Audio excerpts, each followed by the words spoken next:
Cada vez que Irán amenaza con borrar a Israel del mapa, el mundo entero contiene la respiración. Pero esta enemistad no es nueva. Fue escrita hace más de 2500 años, con nombres, alianzas y un final ya anunciado.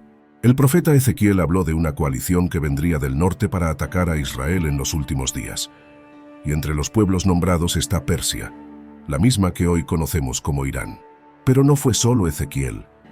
El profeta Daniel, mientras vivía bajo dominio persa, tuvo visiones inquietantes. Vio reinos levantarse, ángeles enfrentarse, y a Persia como parte de un conflicto espiritual que cruzaba los siglos. Daniel vio el ascenso y también la caída. Según las Escrituras, Irán no está solo enfrentando a Israel. Está cumpliendo, sin saberlo, una sentencia dictada por Dios. Porque cuando las naciones se levantan contra su pueblo, el juicio divino no tarda en llegar. ¿Y si lo que vemos hoy en Medio Oriente es solo el principio?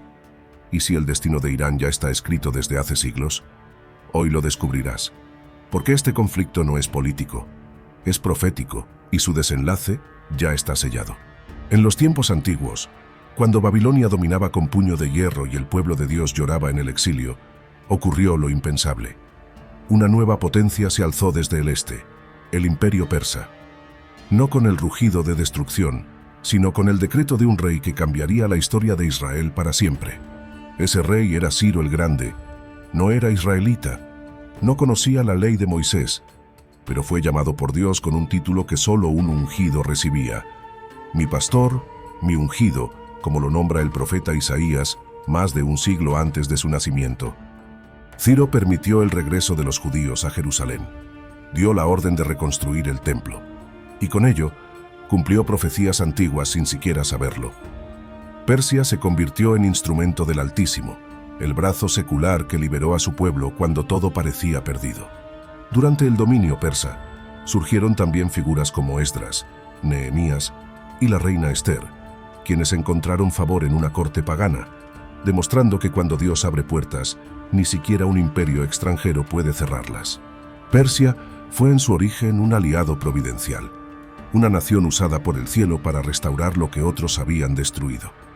Pero la historia no se detiene ahí, porque incluso aquellos que una vez fueron instrumento de bendición pueden torcerse con el tiempo y convertirse en parte de un juicio anunciado.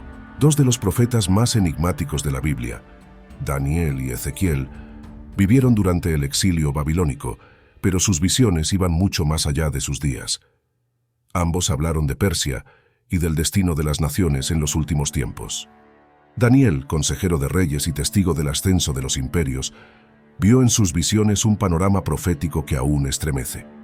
En el capítulo 8, Persia aparece como un carnero con dos cuernos que embiste hacia el oeste, el norte y el sur, creciendo en poder. Este carnero es confrontado por un macho cabrío, símbolo de Grecia, y cae. Persia, según Daniel, sería poderosa, pero también tendría su fin decretado.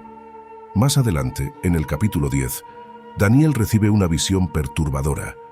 Un conflicto espiritual donde el príncipe de Persia, un ser angelical rebelde, resiste al mensajero de Dios. No era solo una lucha de imperios, sino una guerra invisible entre potestades. Persia en esta escena está alineada con fuerzas contrarias a Dios. Ezequiel, por su parte, va más lejos en el tiempo. En los capítulos 38 y 39, describe una alianza de naciones liderada por un personaje llamado Gog, de la tierra de Magog. Y entre los aliados de esta ofensiva contra Israel está Persia, ya no como libertadora, ya no como instrumento de restauración, sino como parte de una coalición maldita que se alzará contra el pueblo de Dios en los días finales. Y es ahí donde la profecía empieza a acercarse al presente.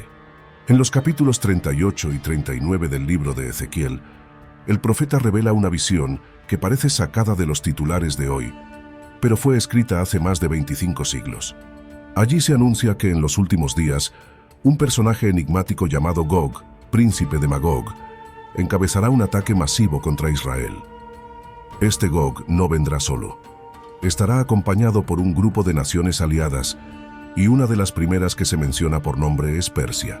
Ezequiel escribe: Tú irás con ellos, Persia, Cus y Fut, todos ellos con escudo y yelmo. Una coalición militar que se moviliza como una tormenta, cubriendo la tierra como una nube, con un solo propósito: destruir a Israel. Pero en este escenario, la intervención no viene de alianzas humanas, ni de tratados de paz. Es Dios mismo quien responde, y lo hace con fuego, terremotos y caos. El ataque fracasa, las naciones caen, y el nombre de Dios es engrandecido entre todas las tierras.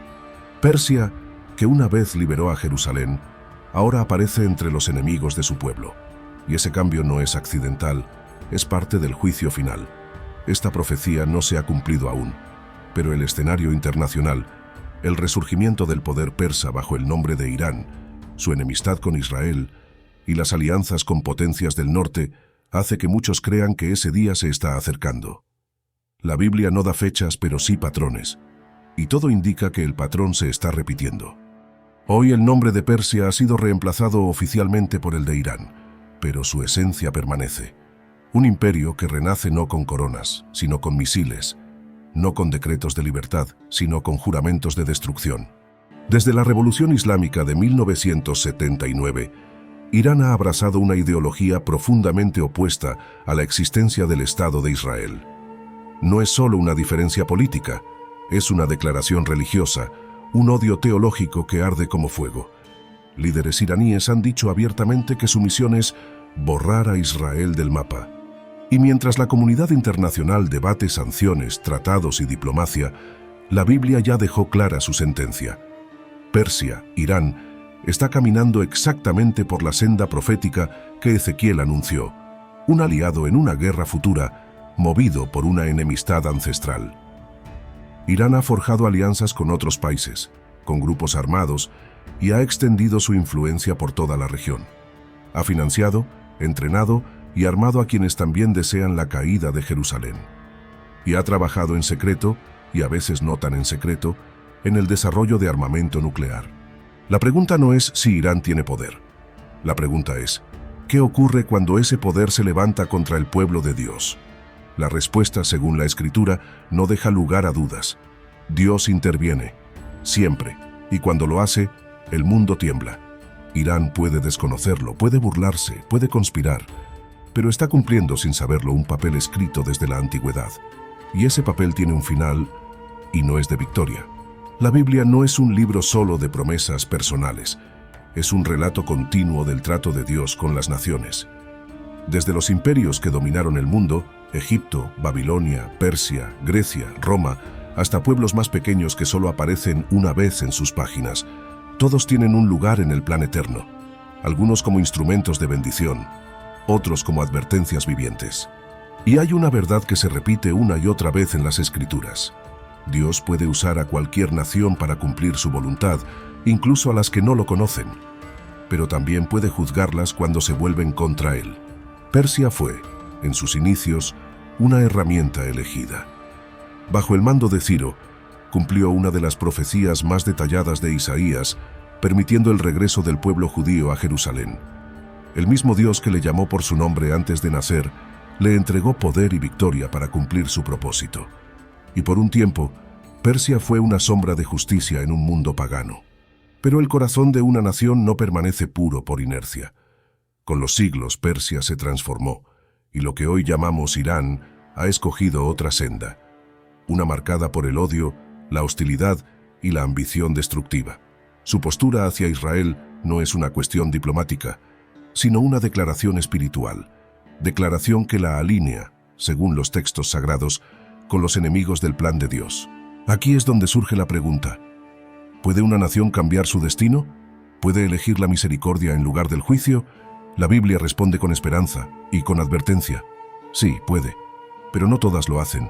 Nínive, capital del imperio asirio, era cruel, idólatra y violenta. Pero cuando escuchó el mensaje del profeta Jonás, se humilló. Desde el rey hasta los animales, toda la ciudad ayunó y clamó por perdón. ¿Y qué hizo Dios? Perdonó. Retrasó el juicio. Dio otra oportunidad. El mismo Nabucodonosor, rey de Babilonia y destructor del templo, fue humillado por su soberbia. Vivió como un animal, lejos del poder y del lujo, pero cuando levantó los ojos al cielo y reconoció al Dios Altísimo, fue restaurado. no porque fuera justo, sino porque se rindió ante el único Dios verdadero. Esto nos enseña que ninguna nación está más allá del arrepentimiento. Ningún líder, por más altivo que se crea, puede resistir al juicio de Dios cuando llega su hora. Pero si cambia, si reconoce su error, si se humilla, hay gracia. Siempre hay gracia. El problema, claro, es que muy pocas lo hacen. La soberbia política, la ceguera ideológica, el deseo de poder, ciegan, y así las naciones se convierten en enemigas del cielo, sin darse cuenta de que su sentencia ya fue escrita. Irán puede burlarse, puede desafiar, puede atacar, pero no puede escapar del juicio profetizado a menos que, como Nínive, cambie su camino. Y aquí es donde esta historia ya no trata solo de geopolítica o profecía. Te incluye a ti, me incluye a mí, porque cada nación está formada por personas, y cada persona debe tomar una decisión. ¿Estás del lado del propósito de Dios o de quienes lo resisten? ¿Vives como instrumento de restauración o como cómplice del caos? Las naciones caerán, los imperios pasarán, pero aquellos que confían en el Señor permanecerán para siempre. Hoy es tiempo de despertar, de tomar partido, de decidir. ¿Y tú? ¿En qué bando estarás cuando la profecía se cumpla? El destino de Persia fue escrito con siglos de antelación, su ascenso, su caída y su papel en los últimos tiempos. Hoy, ese antiguo imperio vive bajo otro nombre, pero camina hacia el mismo final profetizado. La Biblia no falla, la historia se repite y el juicio se acerca. Si esta verdad te ha impactado, suscríbete al canal y activa la campana. Comparte este video y deja tu comentario. ¿Crees que estamos ya viendo el cumplimiento de Ezequiel? Dale like si quieres más contenidos como este. Y recuerda, Dios nunca pierde una batalla. Jamás. Bendiciones.